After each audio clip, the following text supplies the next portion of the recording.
Welcome to the Committee on Ways and Means, Madam Secretary. We are honored by your presence. Since the last time you appeared before us, the U.S. economy has made substantial progress towards recovering from the once-in-a-lifetime, we hope, pandemic catastrophe. During the first months of the pandemic, so many businesses failed or cut back operations that unemployment hit levels this nation has not seen since the Great Depression.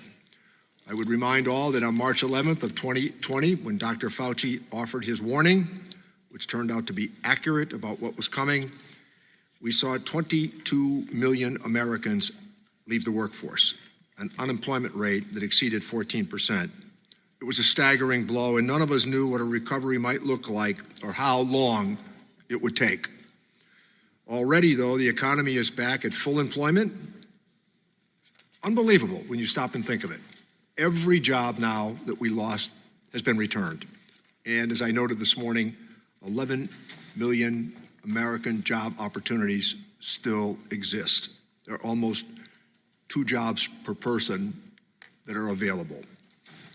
Wages are rising, consumer spending is robust, fewer households are struggling under unmanageable debt burdens, and consumers have $2.3 trillion in additional savings compared with before the pandemic.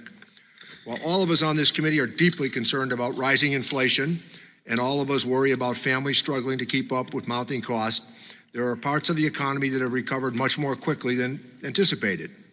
As you recall, when President Biden took office a year and a half ago, we were in the depths of the COVID pandemic. The President worked with Congress to pass the American Rescue Plan, which quickly began to deploy vaccines, get workers back into their jobs, and support Americans with timely economic relief. Thanks to the American Rescue Package, we have recovered faster and stronger than other nations around the globe and averted what easily could have been a more serious crisis. The policies that this committee created, the expanded child tax credit, the earned income tax credit, the child dependent care credit, help sustain millions of low and middle income families. Families in every corner of this country had already been living paycheck to paycheck before the pandemic, and suddenly they face now unemployment, reduced work hours, and expenses they never could have anticipated. The stimulus payments, business relief measures, and other pandemic assistance kept millions of households and small businesses afloat. On behalf of my constituents, and I hear it every day from every corner of my district, from Republicans and Democrats, thanks what you did to get us through this difficult moment. But the Treasury Department employees were heroic as they pushed out life-saving economic relief during the crisis. Under unforeseeable, extraordinary hardship, the people of the Treasury Department managed to swiftly disperse stimulus payments, advanced child tax credit monthly payments, and other relief measures that helped millions of households and businesses survive. Your team, Madam Secretary, made a difference in the lives of the American people, and we appreciate your assertive leadership. At the same time, many of us on this committee would like to see a better resourced IRS to continue to promote greater fairness and equity in the administration and enforcement of tax laws. It simply is not fair that low-income families are audited at a much higher rate than high-income families, and the IRS must treat all taxpayers fairly and equitably. One of the many reasons I still hope to see progress on Build Back Better and the package that our committee advanced and that the House passed is the incorporation of long overdue tax priorities. The bill not only makes our tax code more equitable by ensuring that the wealthy and corporations pay their fair share, but it also supplies the IRS with the resources it needs to ensure that no taxpayer is above the law.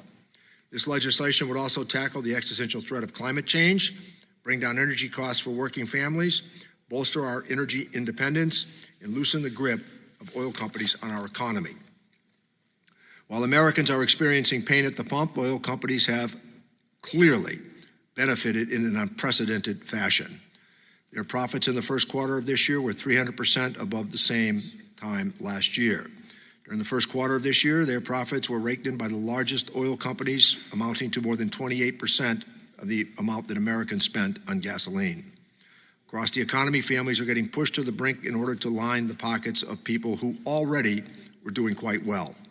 Build Back Better will help to insulate our economy from some of this conduct. We have been fortunate to have had you as a strong partner, Madam Secretary, in crafting a thoughtful package, and I look forward to working with you to push these important issues across the finish line. Finally, on a personal note, I want to thank you for your leadership at international tax negotiations. I was a full partner to you on that and helped, I think, influence the decision of some of our international allies. Finding agreement among 218 members of Congress is always difficult. I imagine you experienced a similar challenge in reaching an agreement with 130 countries. I'm hopeful that meaningful progress on implementing Pillar 2 will be achieved in the EU and our other partner countries in coming weeks. We all understand that in international tax, the devil's in the details. So I'm also looking forward to working with you and providing feedback on issues important to our caucus as you continue these efforts and with our partners on the other side and partner countries to move forward with implementation. We look forward to your continuing work to set a course for our economy so that our nation might thrive.